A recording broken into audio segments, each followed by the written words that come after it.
Hi everyone, this is Aicha-Reincarnated. You don't believe me, do you? Well, before I get on with my next Quran teaching, I wanted to share something with all of you. I want to share this song from a Bollywood movie that I resonated with and that I resonate with. And it's a beautiful song and it's an amazing movie and it's a beautiful movie by Amir Khan. It's actually, if you can see my screen here, it's actually saying Amir Khan Productions. So not only Amir Khan acted in it, but seems like he actually produced this movie as well.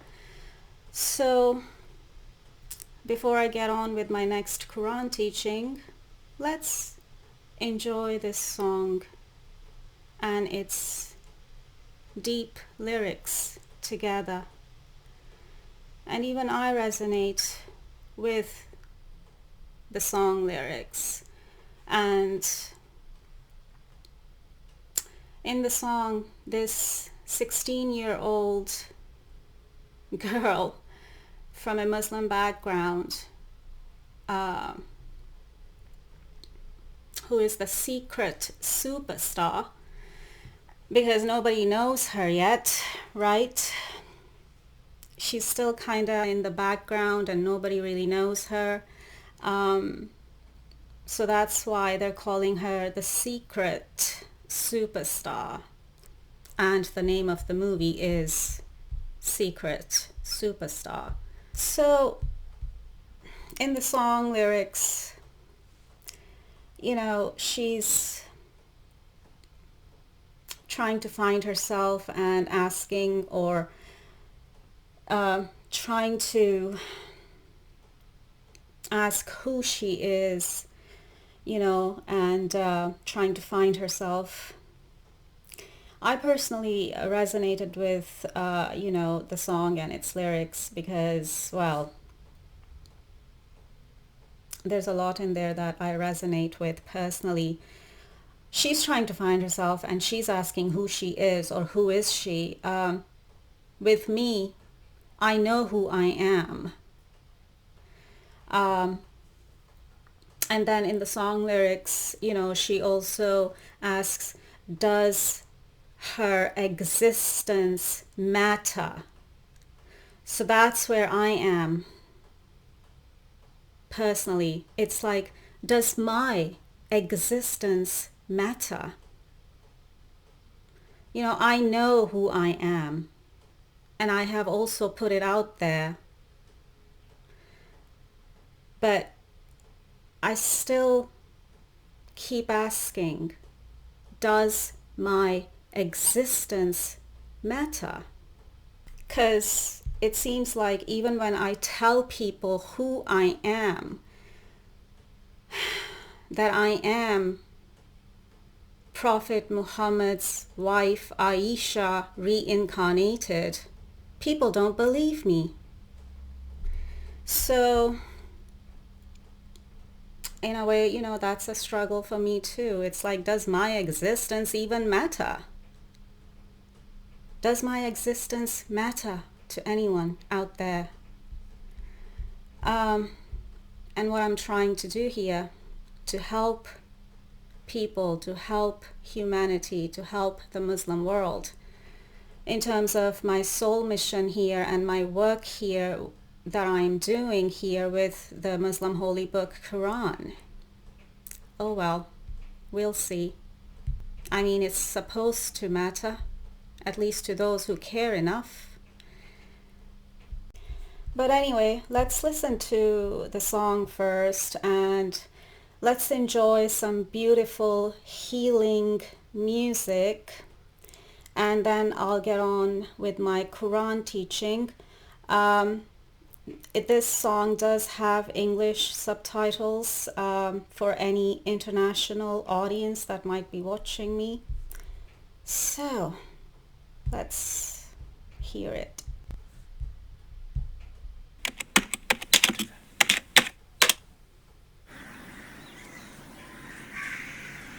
जो कोई भी video देख रहा है, ये मेरा पहला YouTube video है। मेरा नाम, मैं आपको अपना नाम नहीं बता सकती।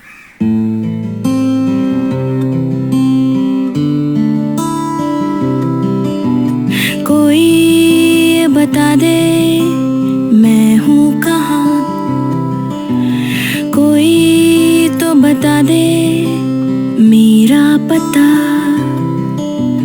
सही है कि नहीं मेरी डगर,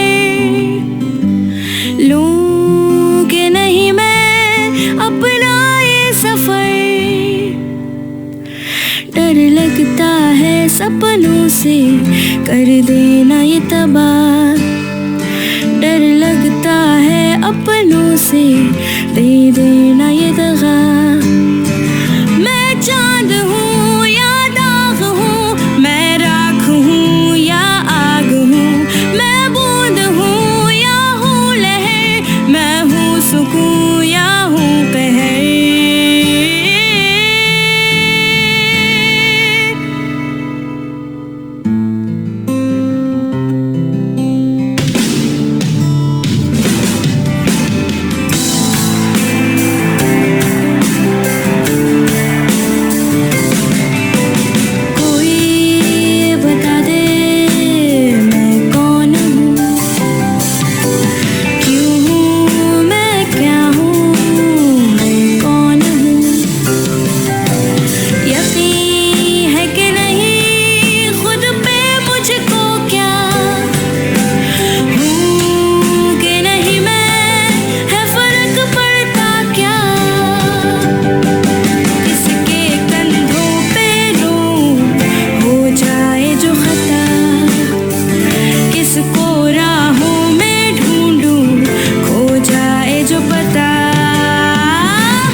Going back to the lyrics, where she says, have I chosen the correct path?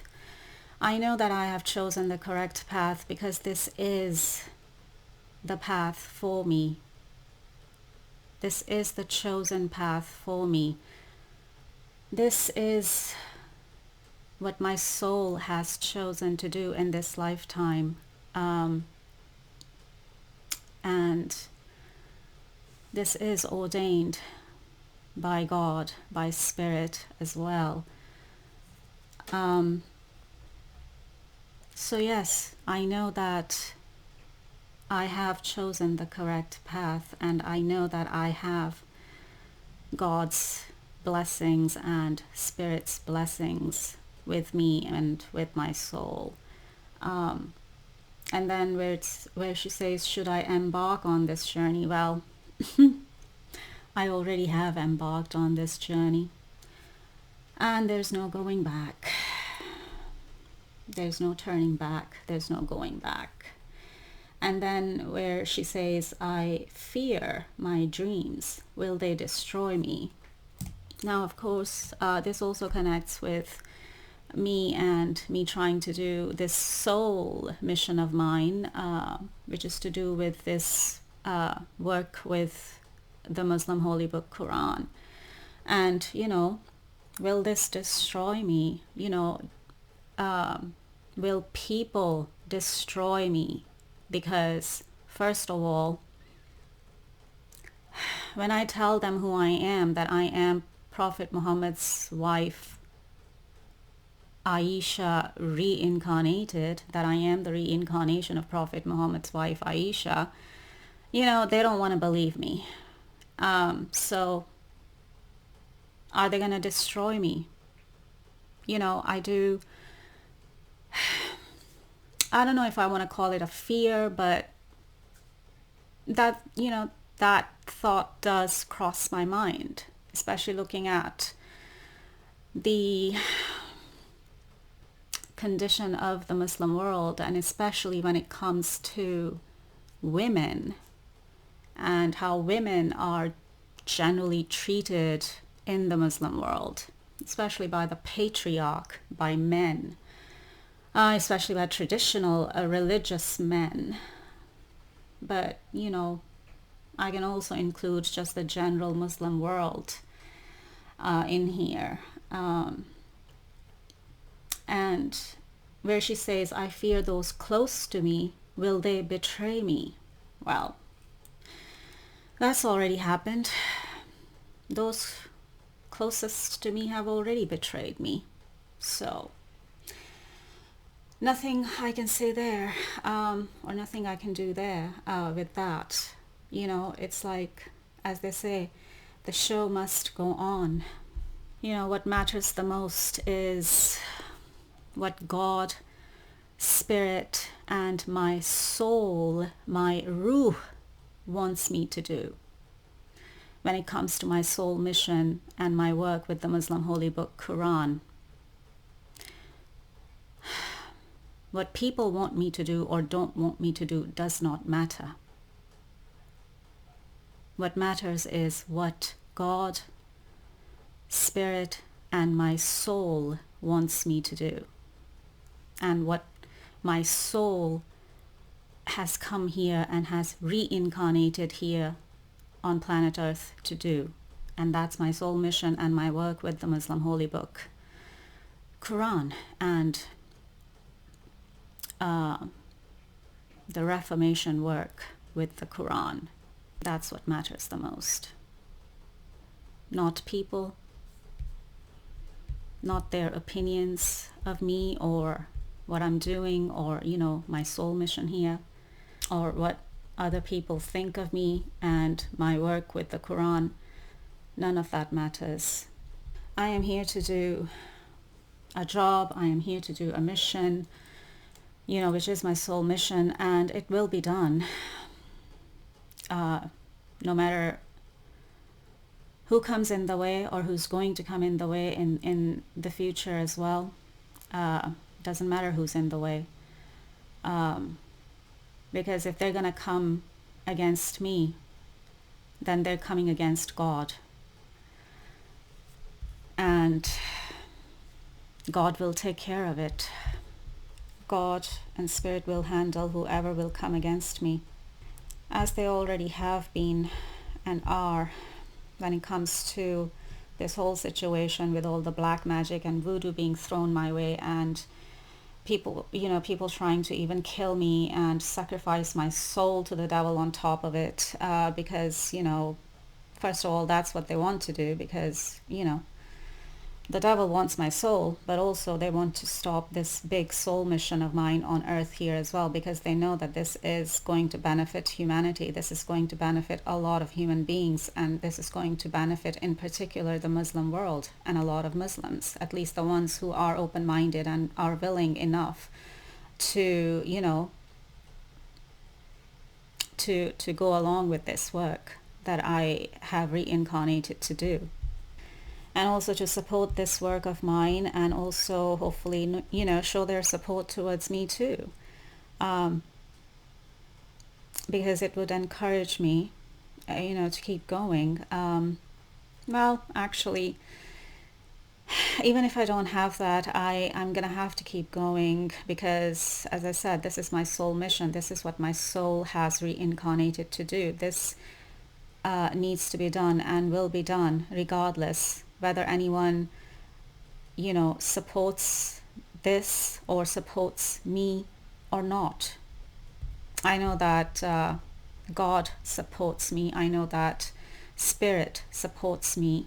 I know that my soul supports me, that I have the support of my soul too, that I have the support of God, Spirit, my own soul, my higher self, my galactic self, archangels, angels, my ancestors of the light, all of them.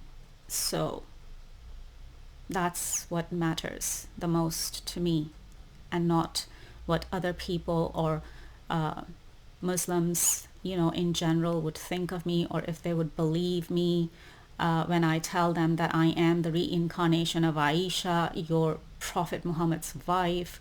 Whether they want to believe me or not, none of it matters in the end. I'm here to do this job. I'm here to do this work. I'm here to do my soul mission, and this is going to be done regardless. This will be done regardless. God will make sure of it. Spirit will make sure of it. My soul is making sure of it. And my human avatar is making sure of it too. Even with all the, obstacles and just whatever has been thrown my way, with all the black magic and voodoo and everything else, and the fact that they're even throwing black magic on my YouTube channel here so it doesn't grow, so so nobody gets interested in it, and to try and keep people away from me, and to try and keep audience away from me, or audiences away from me. Well, we shall see. They can try, but in the end, who is the secret superstar here? I know that that's me, and they know it too, and that's exactly why they're trying to stop me, why they're trying to stop my soul mission, my work here with the Muslim holy book Quran, and why they're even trying to kill me and take me out, and even trying to sell my soul to the devil on top of it. Because, as I said, my soul is that precious, and it's that highly ranked in the spirit realm that the devil wants it. The devil wants my soul.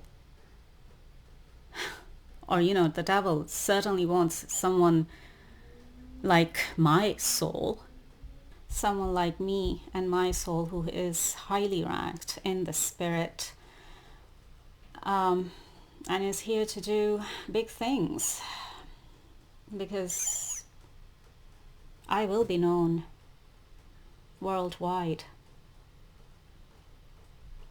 That's my future. And the devil and his demons and his human minions and their secret societies, can throw all the black magic and voodoo they want to throw on me to try and stop me, and to try and kill me even, and take me out, and try and sacrifice my soul to the devil, which will never happen. It's like, I don't know what they're thinking. They think they can do that? I don't think so. They will never be able to trap my soul.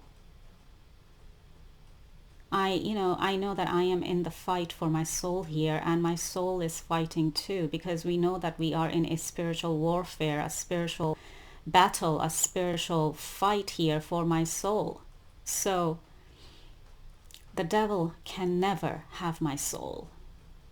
The devil can forget about it. The devil and his demons and his human minions and these secret societies, whoever is coming after me, everyone that's been coming after me and still coming after me, and all that is happening is that they keep failing, and they will continue to fail.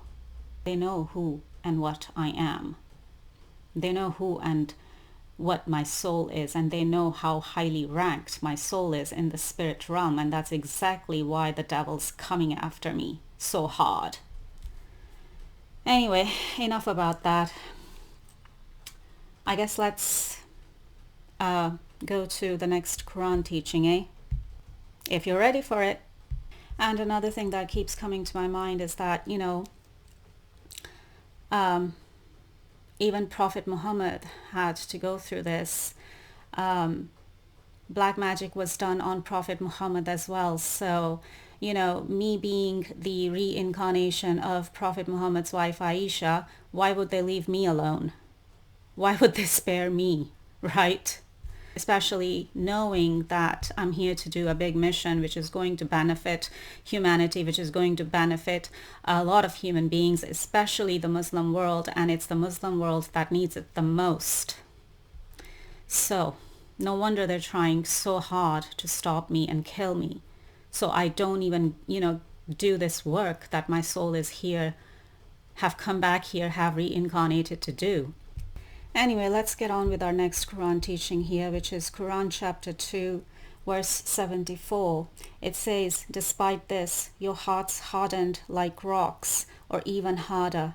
For there are rocks from which rivers gush out.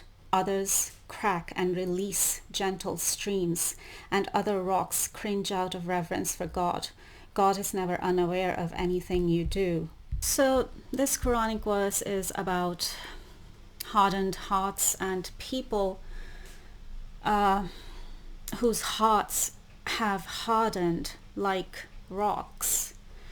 And since I'm an Arcturian, the Arcturians made sure that I would pick up on this message from the Arcturians through Carol Nayach here on my screen, from the YouTube channel Arcturian Light. She is an Arcturian emissary of light, and she does Arcturian healing meditations, and this message has come out in one of Carol's Arcturian meditations, and I intuitively picked up on it because this meditation showed up on my feed, on my YouTube feed, from a year ago. I mean, I do Carol Nayach's meditations anyway, because she's an Arcturian like I am, and her meditations are extremely healing. I feel the energy, and I resonate the most with Arcturian energy. I feel that energy, and I feel their energy.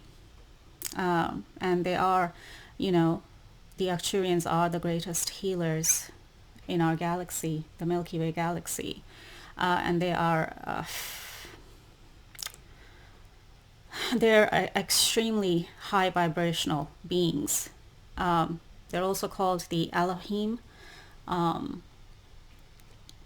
think I've mentioned this in one of my previous videos.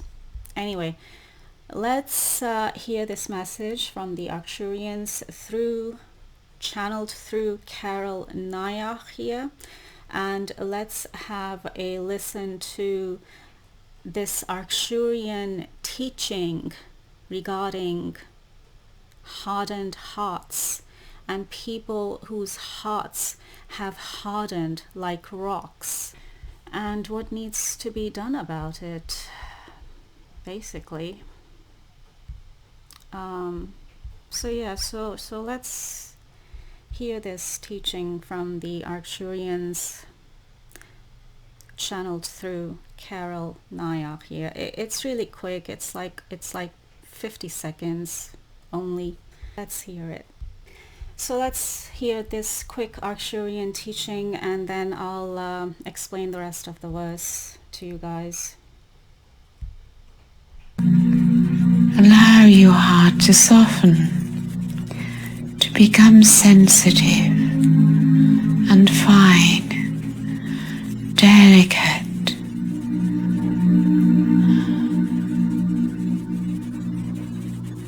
Like the heart of a young child. No barriers, no blocks to the gentleness within you. And as you become gentle, you can be gentle with yourself. You can be kind and loving to yourself.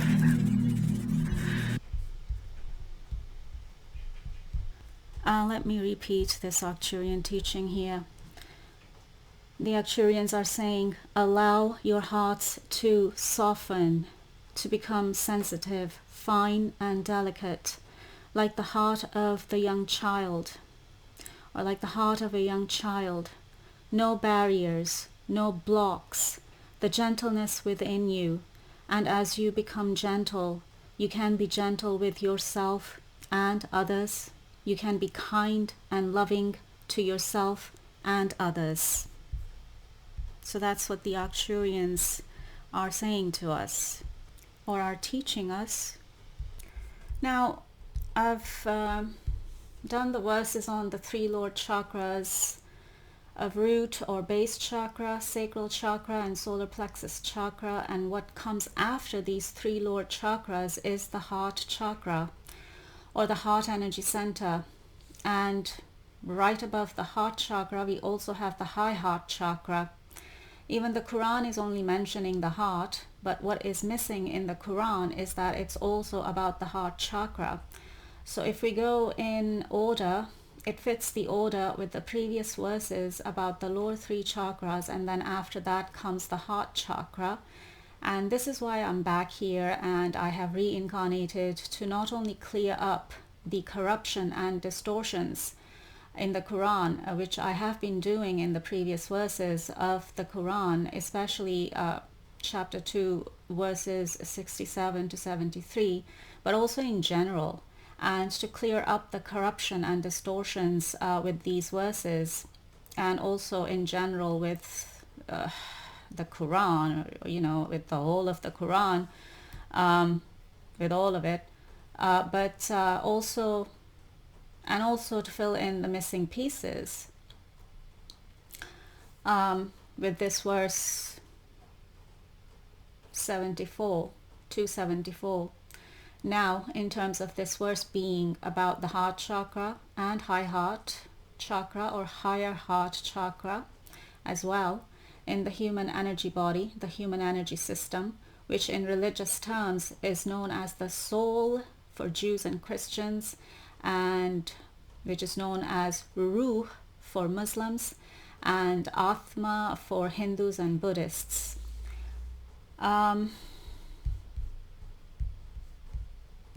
Okay, let me show you a quick image of the 7 main chakras or energy centers in the human energy body, or human energy system, or which as I said, in religious terms known as the soul or Ruh or Atma. Here we have the 3 lower chakras of the root chakra, sacral chakra, solar plexus chakra, and then here we have the heart chakra. And that's, yeah, that's where the human heart is in the body as well. Okay. And now let me quickly show you where the high heart chakra or energy center is in the human body. Around this area of the chest, which is kind of just below the neck, and of course above the heart chakra, or above the heart.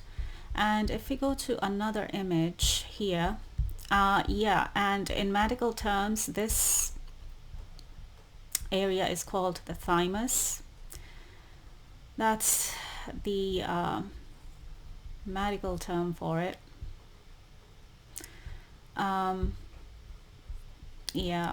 Thymus, an organ that is part of the lymphatic system, in which T lymphocytes grow and multiply. The thymus is in the chest behind the breastbone. So that's the location of the high heart chakra in the human body and the human energy system and the human energy body. Now this Quranic verse is talking about people whose hearts have hardened like rocks, and that happens because of our heart chakras becoming imbalanced and blocked Now here's just a quick look at the negative traits of the heart chakra, or the imbalances and blockages of the heart chakra. The heart chakra can become imbalanced as a result of life experiences that have a strong emotional charge, physical ailments, or significant changes in your environment. It may manifest as a blockage in the energy flow, or on the contrary, a tendency to become overactive or have an excess of energy. Now, let's see what else we can learn here just quickly.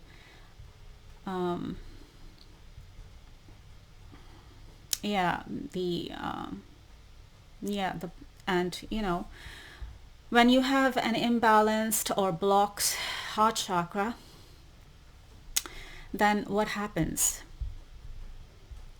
And what are the negative traits of the heart chakra? Because when your heart chakra is imbalanced and blocked, then that's the negative side of it, right? That's the negative side.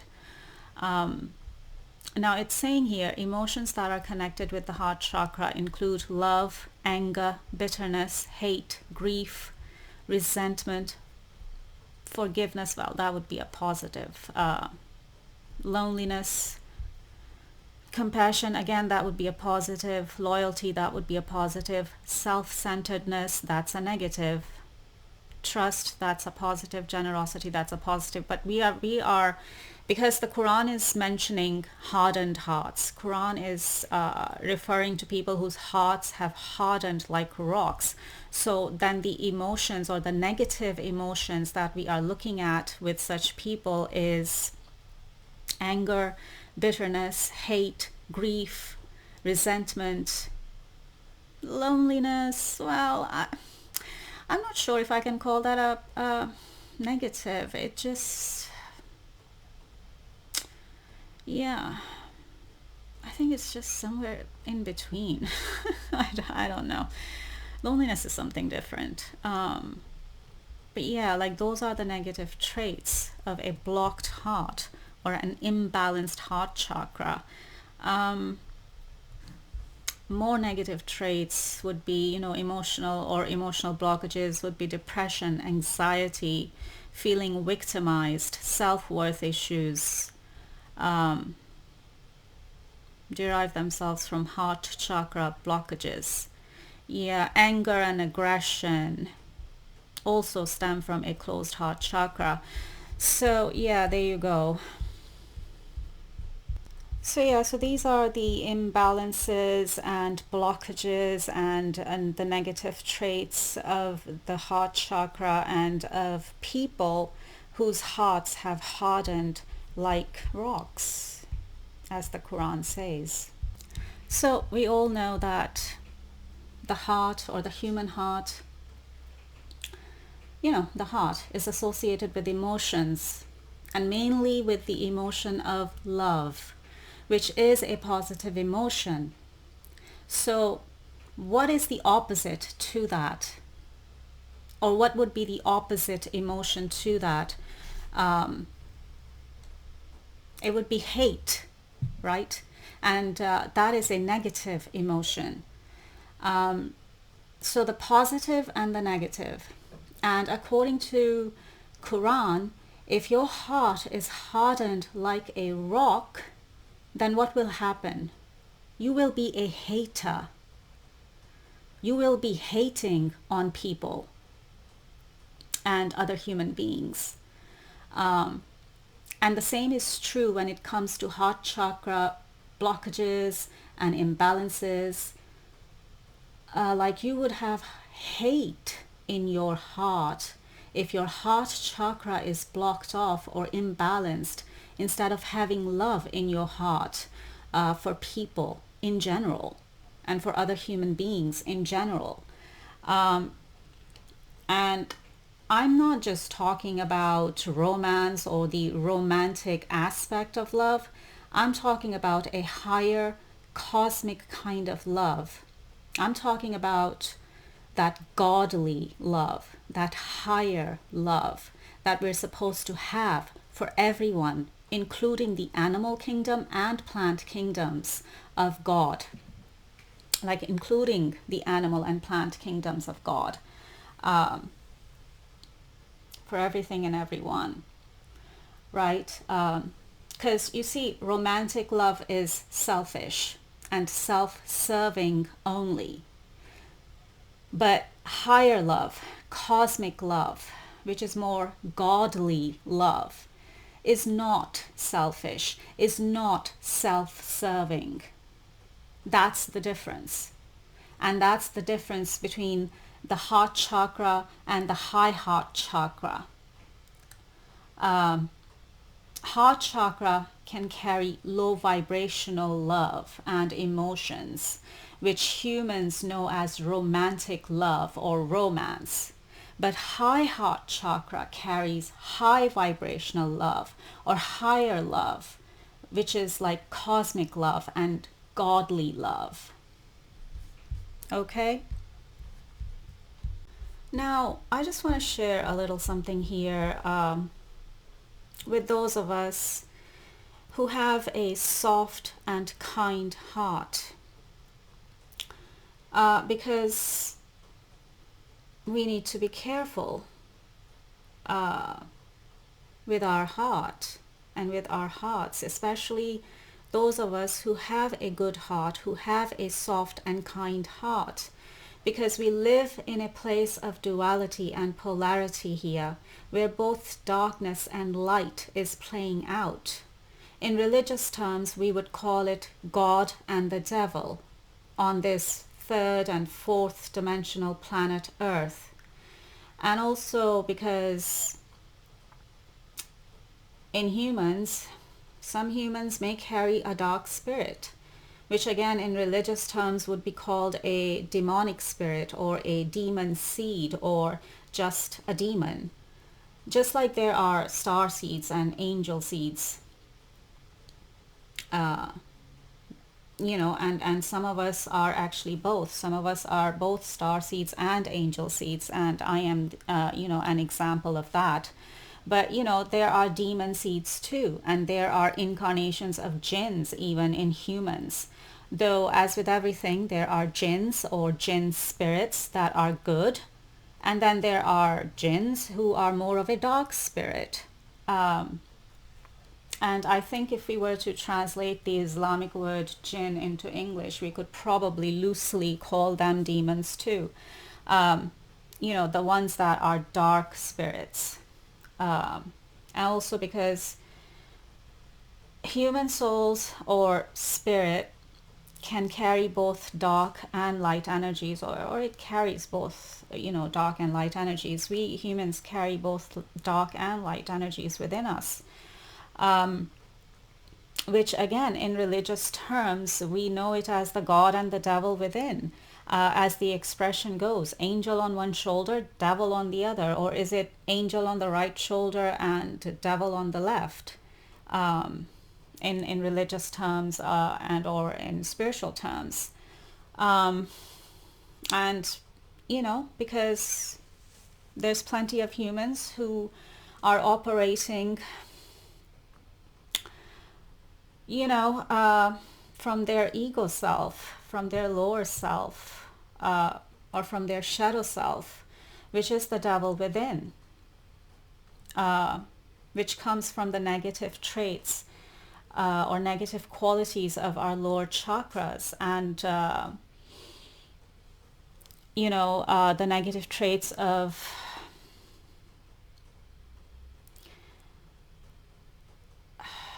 actually,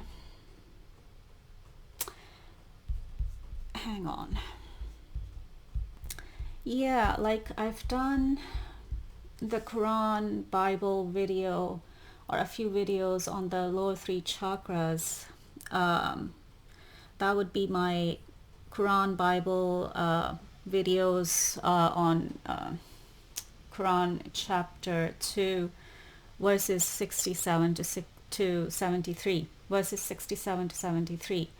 But I've done these verses in a few videos. There are parts, to these videos because I've done those Quran verses 63 to, hang on, sorry. It's Quran chapter 2 verses 67 to 73. Yeah. Those are the verses that I've kind of explained in a few videos. So there are like, you know, there's like part 1, part 2, part 3, that sort of thing. But I've already, you know, explained that in my previous videos, you know, on the 3 lower chakras, which I feel is the main ego self or lower self, which, you know, is our main ego self or lower self, and or the devil within. But if there are negative traits to the higher chakras too, then those would be included. And we can see that there are negative traits to the heart chakra.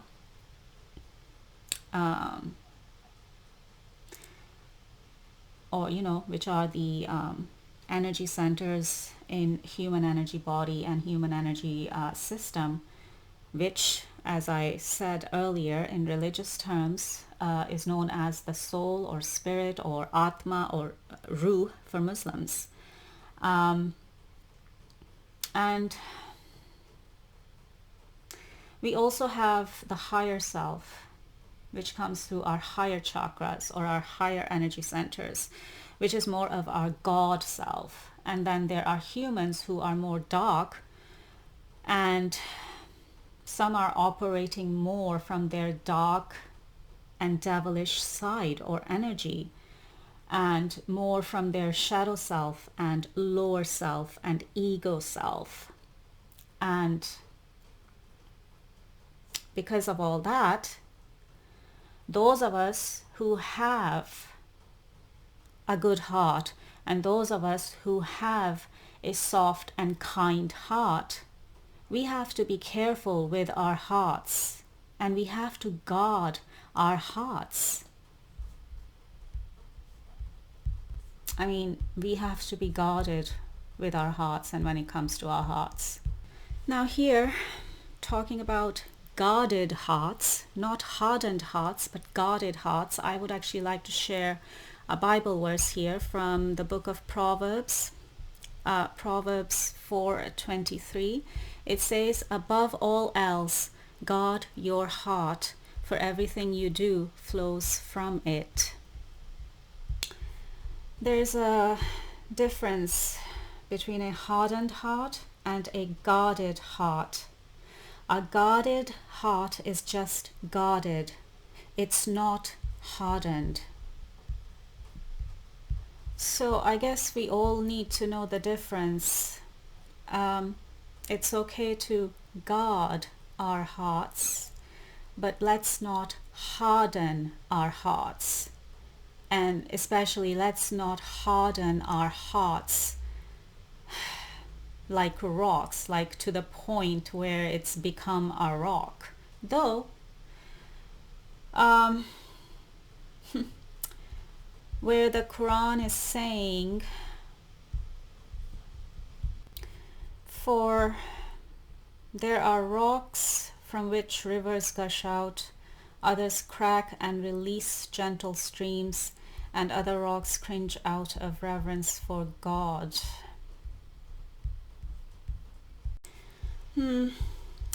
I feel like this is saying that there's hope even for those people and even for those souls whose hearts have hardened like rocks. And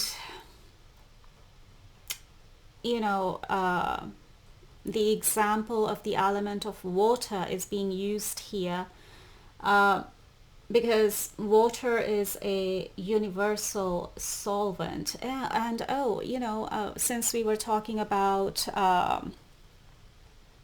the heart being associated with emotions, you know, symbolically water or the element of water also represents emotions. So this actually connects, you know, like spiritually, symbolically, the element of water represents emotions, and so does the heart. So this is why, the Quran is using water as an example because or the element of water as an example, because water is a universal solvent, meaning it dissolves more substances than any other commonly found naturally occurring liquid. Water is such a powerful solvent, it can dissolve even the strongest rocks and minerals given enough time. So what is the Quran trying to tell us here with this example with the water and water being able to dissolve the strongest and the hardest of rocks given enough time? Given enough time. I feel like this means given enough lifetimes, because our souls do not die. It's just our physical bodies that die. Our souls do not die, and our souls come back and reincarnate in other bodies over lifetimes. And that's how the human evolutionary process works, and that's how the soul evolves from darkness into light, or from darkness to light. So I feel like what we're being told here is that given enough lifetimes, people or souls whose hearts have hardened like rocks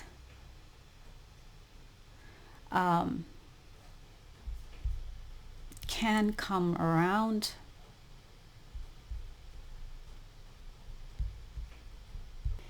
because the hardness of their hearts, or in other terms, the darkness of their hearts, or the darkness in their hearts and souls will be evolved through lifetimes or over lifetimes, and the darkness will be evolved into light, because that's the human evolutionary process, and that's also the soul's evolutionary process, where the darkness of our hearts and of our souls gets turned into light, gets evolved into light. And that is what is called the evolutionary process. Call it human evolutionary process, call it soul evolutionary process, it's both, where darkness evolves into light over lifetimes. And that is what is happening on this planet Earth. And with the souls incarnated on planet Earth, and of course the reincarnation of the souls over lifetimes, that's the evolutionary process. That's the human evolutionary process. That's the soul's evolutionary process. And that is why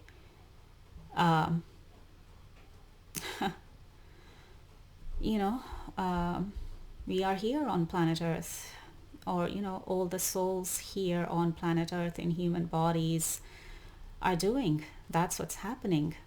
It's the evolutionary process that's happening from darkness to light when it comes to the soul. I think that's enough. I think I've explained myself enough, and I think I've explained this Quranic verse enough, and I was not planning to make it a long video, but I see that it's turned into an hour long or nearly an hour long video again. Well, I hope some will be able to watch it, and I hope whoever watches it or ends up watching it will benefit from it. So until next time, take care.